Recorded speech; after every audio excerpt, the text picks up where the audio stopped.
काले जी हमारे साथ जुड़ रही हैं भारतीय जनता पार्टी की तरफ से। ममता काले जी, बहुत स्वागत है सबसे पहले तो आपका इंडिया न्यूज में। ममता काले जी, अगर आप मुझे सुन पा रही हो तो जो सुरक्षा चक्र पोस्टर आप लोगों की तरफ से जारी किया गया है, जिसमें हम लोगों को संघमित्रा मौर्य नजर आती हैं, जिसमें हम लोगों को अपर्णा यादव नजर आती हैं, महिला सुरक्षा को अगर देखा जाए तो जो दावा आप लोगों की तरफ से किया जा रहा है, इसके क्या मायने समझे जाएं? क्योंकि विपक्ष लगातार इस बात को उठाता रहा है, आरोप लगाता रहा है कि महिलाएं सुरक्षित हैं नहीं भारतीय जनता पार्टी के राज में। आपका पहला रिएक्शन चाहता हूं मैं इस पर। आयुष जी धन्यवाद। देखिए, सबसे पहली बात तो ये है कि अगर कोई भी पार्टी ये बोलती है कि भारतीय जनता पार्टी के नेतृत्व में, तत्वाधान में, उनके राज में महिलाएं सुरक्षित नहीं है, तो इससे ज्यादा हास्यास्पद बात मेरे लिए कोई हो नहीं सकती है। हम उस उत्तर प्रदेश की बात आज कर रहे हैं जहां पर लॉ एंड ऑर्डर की धज्जियां उड़ी हुई थी। हम उस उत्तर प्रदेश की बात कर रहे हैं जहां पर चाहे किसी की भी सरकार रही हो, सपा बसपा कांग्रेस कहीं पर रही हो, तो इन्होंने कभी भी महिलाओं की सुरक्षा को इंश्योर नहीं किया, सुनिश्चित नहीं किया। अगर आप आंकड़े देखें, आज के समय के आंकड़े और पुराने आंकड़े उठा करके 34 हजार केसेस बहनों के साथ व्यभिचार के होते थे और उसकी प्राथमिकी तक दर्ज नहीं की जाती थी। आज अगर आप सड़कों में जाएंगे, गली मोहल्लों में जाएंगे, गांव में जाएंगे, तो हर बहन के मुंह से और हर माता के और बेटी के मुंह से सिर्फ एक बात सुनेंगे कि आज हम योगी जी के नेतृत्व में अपने आप को बहुत सुरक्षित महसूस करते हैं। हम सड़कों में आराम से घूम सकते हैं। हमें पता है कि किसी की हमारे साथ गलत करने की हिम्मत नहीं है। गलत इसलिए नहीं हो सकता क्योंकि जो गुंडे, मवाली, जो माफिया सड़कों पर घूम करके बहनों के साथ गलत करते थे, बेटियों के साथ गलत करते थे, वो तो जेल की सलाखों के पीछे है। तो ये पूरे का पूरा मंजर है जो पच नहीं रहा है बाकी जो सो कॉल्ड ऑपोजिशन है, जो इतना डिस्ट्रक्टिव ऑपोजिशन है उनको। दूसरी बात, आपने पोस्टर की बात करी। देखिए, जितनी भी बहनें हैं वो पोस्टर पर आई हैं और वो पोस्टर पर ही नहीं आई हैं, वो जमीन पर उतरी हैं और वो ये कह रही हैं कि आज हम भारतीय जनता पार्टी के साथ इसलिए खड़े हैं। चाहे आप अपर्णा यादव की बात कर लीजिए, प्रियंका मौर्य की बात कर लीजिए, वो सब भाजपा के साथ इसलिए हैं क्योंकि उनको मालूम है कि विकासवाद की राजनीति और विकासवाद की बात अगर कहीं होती है तो भाजपा में होती है, राष्ट्रवाद की बात भाजपा में होती है, महिला सशक्तिकरण और महिला सुरक्षा अगर कहीं मिलती है और दी जाती है और महिलाओं का सम्मान अगर कहीं सुरक्षित है तो वो भारतीय जनता। अब डॉली शर्मा जी भी हमारे साथ जुड़ चुकी है, मैं उनका भी रोक लेता हूं। डॉली जी, आपका भी बहुत स्वागत है चर्चा में। डॉली जी, एक तरफ हम लोग देखते हैं कि एक कैंपेन है आप लोगों का जिसमें लड़की हूं लड़ सकती हूं के नाम से आप लोग उत्तर प्रदेश के अंदर इस बार चुनावी मैदान में उतरे हैं, लेकिन भारतीय जनता पार्टी भी एक सुरक्षा चक्र करके उन्होंने भी अपने कैंपेन को शुरू किया, जिसमें हमको अपर्णा यादव दिखती हैं, जिसमें हमको संघमित्रा मौर्य नजर आती हैं। कैसे देखती हैं इस कैंपेन को? इसके अलावा महिला सुरक्षा के दावे जो भारतीय जनता पार्टी कर रही है उस पर भी मैं आपका रिएक्शन चाहूंगा।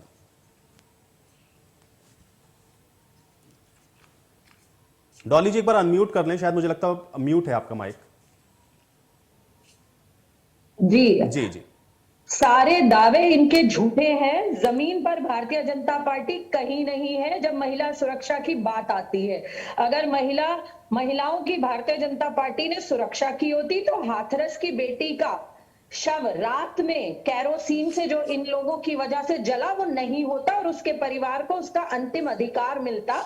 इन लोगों ने सबने कह दिया कि बलात्कार ही नहीं हुआ और चार्जशीट ने ये साबित किया कि बलात्कार हुआ। उन्नाव की बेटी को अपने आप को योगी जी के घर के आगे आग न लगानी पड़ती, बाप और परिवार को खोना न पड़ता अगर ये बेटी की बचाने की बात करते हैं। 2 साल तक कुलदीप सिंह सेंगर को पार्टी में रखा और जब ये विपक्ष के दबाव के बाद इन्होंने कुलदीप सिंह सेंगर को जेल में डाला।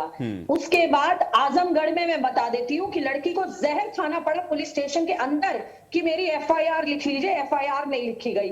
एक संदूक में, गाजियाबाद में संदूक में शव पाया गया लड़की का। पहले बलात्कार हुआ और फिर उसका शव संदूक में पाया गया। खड़े आप देखिए, मेरठ में खुलेआम कॉलेज जाती हुई लड़की को गोलियों से उसका शरीर छलनी कर दिया गया। ये महिला सुरक्षा की बातें करते हैं कुछ नेता, इधर से उधर चले जाए। वो तो पूरी पार्टियों में इस समय हो रहा है चुनाव के दौरान। उसका मतलब ये नहीं है कि महिलाओं के लिए भारतीय जनता पार्टी सशक्त हो गई है। वो महिलाएं जो जा रही हैं वो अपने फायदे के लिए इधर से उधर दूसरी पार्टियों में जा रही है। अगर वही महिला सशक्तिकरण के बारे में सोचती तो शायद उन्होंने कभी भारतीय जनता पार्टी का दामन ना थामा होता। वो अपने लालच के चक्कर में गई हैं। अगर आज उन्होंने ये सोचा होता, अगर संघर्ष किसी ने किया है, जमीन पर महिलाओं की किसी ने लड़ाई लड़ी है, तो वो प्रियंका गांधी जी ने और कांग्रेस पार्टी ने लड़ी है। 40% टिकट बांटे हैं, सुनिश्चित किया है महिलाओं की भागीदारी सदन में हो। 40% नौकरियों की बात कांग्रेस पार्टी ने की है महिलाओं के लिए। अब मुझे लगता है ममता जी इसका, ठीक है, ममता जी इसका जवाब देंगे। ममता जी देखिए, यही सवाल है चूंकि जो बात आप लोग कहते हैं उस पर विपक्ष के यही ऐतराज है और यही सवाल है, कैसे इसको काउंटर करेंगे ममता जी? देखिए आयुष जी, पहली बात यह है ना, दूर दूर के ढोल बहुत सुहावने लगते हैं, ये होते हैं हाथी के दांत, खाने के और दिखाने के कुछ और। प्रियंका वाड्रा गांधी जो बात करती है, मैंने आपके बीच में नहीं बोला था please keep quiet, I did not speak while you were talking, so please keep quiet, don't behave like Priyanka Vadra, don't behave like Priyanka Vadra. Who are you?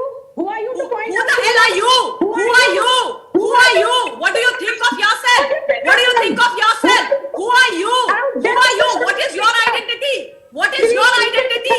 What is your identity? Who are you? Who are you? Who are you? Who are you? तुम हो कौन? तुम कौन हो? ये चिल्लाने से काम नहीं चलेगा, ये आंखें मत दिखाओ, आंखें दिखाओ प्रियंका वाड्रा को, जिसने लड़की हूं लड़ सकती हूं के नारे की मजाक बनाई है। आप जैसी महिलाएं महिलाओं के नाम पर धब्बा है, आप जैसी महिलाओं को शर्म आना चाहिए कि आप महिला हो, लड़कियों लड़ सकती हूं की बात करती हो। और जो लड़की बेचारी पोस्टर गर्ल बनाई थी प्रियंका मौर्य, उससे पैसे मांग रहे थे, उसको बाहर निकाल के फेंक दिया और अब चीख रही है, चिल्ला रही है। आप चिल्लाने के अलावा कुछ आता नहीं है, कुछ आता नहीं है चिल्लाने के अलावा। हो कौन? हो कौन? हो कौन? हो कौन? हो कौन? क्या आइडेंटिटी है? क्या आइडेंटिटी है? ये बताओ पहले। क्या है? क्या सीखा है? यही सीखा है कि अलवर में एक मूक बधिर बेटी का रेप करवा करके प्रियंका वाड्रा यहाँ बैठी रहती है और वहाँ पे अपने प्रशासन से ये बोलती है कि उस बच्ची बेचारी का एक्सीडेंट हो गया था, सारे का सारा प्रशासन कहता है कि उस बच्ची का एक्सीडेंट हो जाता है। प्रियंका वाड्रा के वहाँ पर हाई फाई के नारे लग रहे हैं। राजस्थान में मालूम है किसकी सरकार है? या यहाँ पर बैठ करके घूमती तन करके चिल्ला रही हो? सिर्फ यही चिल्लाना आता है क्या? या डेटा आता है? डेटा के बारे में पता है? अलवर में जाओ, एक बेचारी मूक बधिर नाबालिग बच्ची के साथ रेप हुआ, उसकी 8 सर्जरीज हुई और उसके बाद प्रियंका वाड्रा का प्रशासन, प्रियंका वाड्रा का मुख्यमंत्री कहते हैं। चलिए, अब आप दोनों लोग महिला हैं, मैं नहीं चाह रहा था कि मैं थोड़ा इंटरवीन करूं, लेकिन एक एक करके अगर बोलेंगे ममता जी और डॉली जी, ममता जी और डॉली जी, देखिए मुझे लगता है एक एक करके बोले तो और बेहतर होगा। तो क्या आप लोग जनता को संबोधित कर रहे हैं, आप लोग जनता को संबोधित कर रहे हैं, महिलाओं को संबोधित कर रहे हैं, मुझे लगता है कि एक एक करके बोले तो बात और बेहतर तरीके से जाएगी। मैं सबको मौका दे रहा हूं।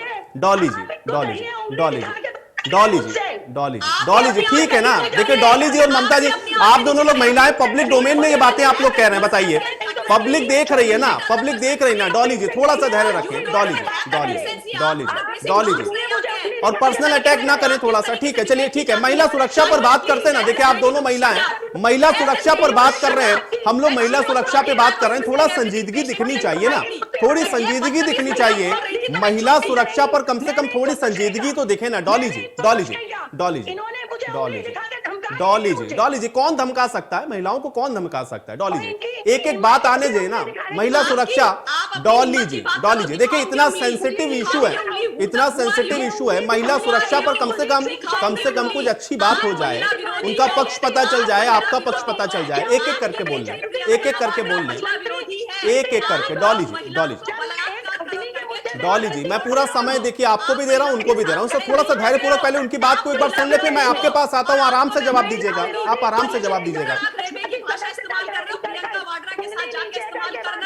उंगली नीचे नहीं होगी, उंगली नीचे नहीं होगी, ये उंगली आपकी तरफ रहेगी, प्रियंका वाड्रा की तरफ रहेगी। ये आंखें तरेरना बंद करो डॉली, ये आंखें तरेरना बंद करो, ये बदतमीजी करना बंद करो। ये कोई, चलिए थोड़ा सा पॉइंट टू पॉइंट बात कर लें, ठीक है? पॉइंट टू पॉइंट बात कर लें। डॉली जी, डॉली जी, बदतमीजी कर रही हो, चीख रही हो, चिल्ला रही हो, महिलाओं के साथ अत्याचार करने वाली अत्याचारी महिला की मित्र, ये बदतमीजी बंद करो, ये बदतमीजी बंद करो, ये चिल्लाना चीखना बंद करो, ये चिल्लाना चीखना बंद करो। अरे आप उस नेत्री का साथ दे रही है जिसने अलवर में एक नाबालिग बच्ची का रेप करवाया और उसके बाद पूरे देश को झूठ बोला कि उस बच्ची का एक्सीडेंट हुआ था। शर्म करिए, शर्म करो। और ये तू तलाक, रेप और बदतमीजी की जो भाषा है उससे अपने परिवार की अपब्रिंगिंग मत दिखाओ देश को, उससे अपने परिवार की अपब्रिंगिंग मत दिखाओ देश को। मुझे पता है कि आपकी पार्टी ने और आपके परिवार ने यही बदतमीजी करने आपको सिखाया है, यही बदतमीजी करना सिखाया है।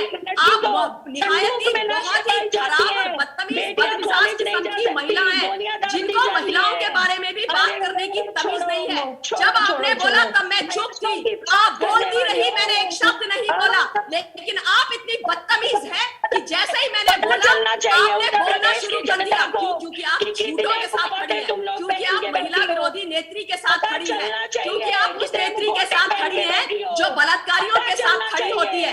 आपकी राजस्थान में बलात्कारियों की सरकार चल रही है। अगर एनसीआरबी का डेटा उठा करके देखना आता हो, कभी पढ़ा लिखा हो तो जाकर के डेटा चेक करो मोहतरमा मैडम डॉली, उसके बाद अकल ठिकाने आएगी। ये चीखने चिल्लाने से काम नहीं चलेगा, ये पीछे प्रियंका वाड्रा की फोटो लगाने से काम नहीं चलेगा। समझी समझी?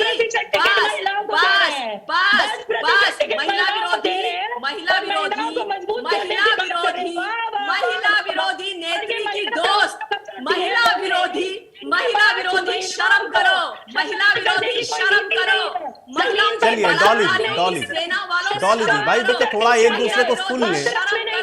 महिला विरोधी, शर्म करो। प्रियंका वाड्रा और डॉली शर्मा, शर्म करो और अलवर की बच्ची को न्याय दिलाओ, अलवर की बेटी को न्याय दिलाओ, प्रियंका मौर्य को न्याय दिलाओ। शर्म करो। चलिए ठीक है, लेकिन ममता जी, शर्म करो। ममता जी ठीक है, ममता जी आपने राजस्थान के मुद्दों को तो उठा दिया। ममता जी राजस्थान के मुद्दों को तो उठा दिया, लेकिन जिन मुद्दों को डॉली जी ने उठाया, जिन केसेस को वो यहाँ पर बता रही थी, उसका जवाब आप कैसे देंगे? शर्म करो ममता जी चलिए ठीक है। ममता जी मुझे बताइए, क्योंकि उन्होंने उत्तर प्रदेश के अंदर जिन महिलाओं का या जिन केसेस का जिक्र किया, भाई ये भी सवाल तो आपसे जनता पूछेगी ना, उसका जवाब इससे तो आप नहीं दे पाएंगे कि राजस्थान में ऐसा हुआ। नहीं, first of all Ayush, first of all my genuine question is, आपने मुझे चैनल पे बुलाया, जब इन्होंने इस लेडी ने बोला, I was listening very patiently, because इस तरीके की डिबेट करने में मैं विश्वास नहीं रखती हूँ आयुष, ठीक है ना। हम एक बहुत सीरियस मैटर पे बात कर रहे हैं, मैं एक स्त्री हूं, एक महिला हूं, बहुत सीरियस मैटर पे बात हो रही है। आपने एक बार उनको चुप नहीं करवाया, जैसे ही वो बोली ना आपने उनका फीडर डाउन किया, ना आपने उनको म्यूट किया। मैंने जब वो बोल रही थी, मैंने एक शब्द अगर बीच में बोला हो, वो बोलती रही, मैं चुपचाप सुनती रही, वो बोलती रही, मैं चुपचाप सुनती रही, क्योंकि वो डिबेट का तरीका है, इसी तरीके से काम किया जाता है। लेकिन जैसे ही मैंने मुंह खोला, एक बदतमीज सी महिला चिल्लाने लग गई, क्योंकि उनमें सच सुनने की हिम्मत नहीं है, सहन शक्ति नहीं है। और उसके बाद आपने उनको चुप तक नहीं करवाया। इस तरीके से महिलाओं के पक्ष में डिबेट कराई जाएगी क्या? ऐसे लोगों को लाकर के महिलाओं के पक्ष में डिबेट कराई जाएगी? चलिए, महिलाओं को बोलने का अधिकार है, मैंने उनको मना किया, मैंने उनको बोला, मैंने उनको रोका। देखिए मेरी भी एक सीमा है ना, मैं उनको रोक सकता हूं, मैं आपको भी ममता जी केवल रोक ही सकता हूं ना। नहीं, ऐसे थोड़ी ना होता है। आपने देखा ना कि जब मैं आपकी बात से सहमत हूं ममता जी, मैं नहीं कह रहा हूं कि मैं ये बिल्कुल नहीं कह रहा हूं कि आपने उनके बीच में बोला, लेकिन अब मैं उनको कह रहा हूं, अगर वो शांत नहीं हो रही है तो वो उनका अपना खुद का अधिकार भी है ना। मैं आपसे जो सवाल पूछ रहा हूं, मैं आपसे ये कह रहा हूं कि मुझे बताइए कि अगर आप राजस्थान को काउंटर करेंगे, क्या कहते हैं, आप उनको बोलिए, आप उनका फीडर डाउन करवाइए, ताकि हम एक सेंसिटिव इशू पे ठीक है, चलिए ठीक है, कोई एक सेंसिटिव इशू पर कोई थोड़ा सा सेंस दिखा भी सकता है ना। ठीक है, चलिए ममता जी, मेरा सवाल यह है कि अगर आप राजस्थान को कोट करेंगे तो इससे आप इसको कैसे डिनाई करेंगे कि उत्तर प्रदेश के अंदर जो घटनाएं हुई हैं, जिनका जिक्र अभी यहां पर कर रही थी डॉली जी, उसको आप कैसे काउंटर करेंगे कि राजस्थान में ऐसा हुआ? जो लोग छद्मवेशी होते हैं, जो महिलाओं की अस्मिता का और उनके जीवन का इस्तेमाल अपनी राजनीति के लिए करते हैं, उनके जवाब देना मैं आवश्यक नहीं समझती। और आप कह रहे हैं कि अलवर का जो विषय है उसको नहीं उठाया जाना चाहिए। आयुष, आप खुद सोचिए, एक बच्ची जो नाबालिग है, जो मूक बधिर है, उसको उसके घर से अगवा करके लाया गया। नहीं ममता जी, मैंने ये नहीं कहा कि आप उस इश्यूज को ना उठाएं। ममता जी, वो इशू है, लेकिन मैंने ये कहा कि एक रेप हो रहा है, दूसरी जगह हो रहा है, तो उसको आप काउंटर नहीं कर सकते ना। आपको यहाँ क्यों हुआ उसका जवाब देना पड़ेगा ना। मैं उस महिला को एक्सपोज कर रही हूँ, कांग्रेस पार्टी की, जो कहती है लड़की हूं, लड़ सकती हूं। क्या ये सिर्फ चुनावी जुमला है उत्तर प्रदेश के लिए? या सारे भारतवर्ष की महिलाओं के सम्मान में और उनकी सुरक्षा में वो खड़ी हैं? अगर खड़ी हैं तो मेरा प्रश्न लाजमी है और बनता है, और मैं हमेशा पूछूंगी आयुष कि फिर जहां पर आपकी सरकार चल रही है वहां पर ऐसे कैसे हुआ? पूरे प्रशासन ने झूठ बोला कि वो बच्ची चल करके 25 किलोमीटर दूर अपने आप आ गई और उसके बाद उसका एक्सीडेंट हुआ। Why shouldn't I be asking this question to a lady who says लड़की हूं, लड़ सकती हूं? मैं क्यों उस कांग्रेस पार्टी से यह प्रश्न ना पूछूं जिनकी राष्ट्रीय अध्यक्षा एक महिला है, श्रीमती सोनिया गांधी जी? क्यों ना पूछूं मैं? क्यों ना पूछूं मैं? और क्यों ना मैं ये बोलूं कि चुनाव के समय पे आप सिर्फ एक जुमला लगाते हैं, लड़की हूं, लड़ सकती हूं? उत्तर प्रदेश में जिस लड़की का आपने इस्तेमाल किया, पोस्टर गर्ल बनाया, प्रियंका मौर्य, उसका दुख दर्द सब जानते हैं ना। उन्होंने हर जगह आकर के बोला कि किस प्रकार से उनका इस्तेमाल किया गया और किस प्रकार से उनके साथ व्यवहार किया गया, किस प्रकार से उनको दूध में से मक्खी की तरह निकाल करके फेंक दिया गया। तो ये क्या है? क्या इन चीजों के बारे में बात नहीं की जानी चाहिए? क्या ये विषय और मुद्दे नहीं उठाए जाने चाहिए? क्या इन चीजों को सीरियसली नहीं लेना चाहिए? आप क्या समझते हैं कि महिलाएं सिर्फ कांग्रेस पार्टी के लिए और प्रियंका वाड्रा जी के लिए इस्तेमाल की वस्तु है? और आप भूल गए उत्तर प्रदेश की आप बात कर रहे हैं। मैं याद दिला दूं आपको एक बहुत ही विभत्स इंसिडेंट, जब प्रियंका वाड्रा ने छोटे स्कूल की बच्चियों को, छोटी छोटी नाबालिग बच्चियों को एक मैराथन, एक दौड़ के नाम पर बुलाया और सड़क में उन बच्चियों को दौड़ाया। वहां पर कोविड, हर चीज की गाइडलाइंस की धज्जियां उड़ी, बच्चियां गिर पड़ी, स्टैम्पीड वाली स्थिति हो गई, स्वेटर्स निकल गए, उनके जूते निकल गए, उनके चप्पल निकल गए, मास्क निकल गए, इतनी बुरी हालत हो गई। बच्चियों का इस्तेमाल, अब नाबालिग बच्चियां, स्कूल गोइंग बच्चियों का इस्तेमाल आप अपने लिए, अपनी राजनीति के लिए करोगे? क्या ये किसी क्राइम से कम है? क्या ममता काले आकर के इन चीजों पर प्रश्न ना उठाए? क्या यूपी का चुनाव आपके लिए इतना इंपॉर्टेंट हो गया कि स्कूल नहीं, ठीक है, चलिए, आपको बिल्कुल मुद्दे उठाने चाहिए, लेकिन मेरा सिर्फ और सिर्फ इतना सवाल था ममता जी, क्योंकि अगर उत्तर प्रदेश के अंदर ये जो मुद्दों को उठा रहे हैं तो उसका भी जवाब आपको ही देना पड़ेगा, क्योंकि मौजूदा वक्त में आपकी सरकार है। बहुत शुक्रिया हमारे साथ जुड़ने के लिए, इस बातचीत के लिए।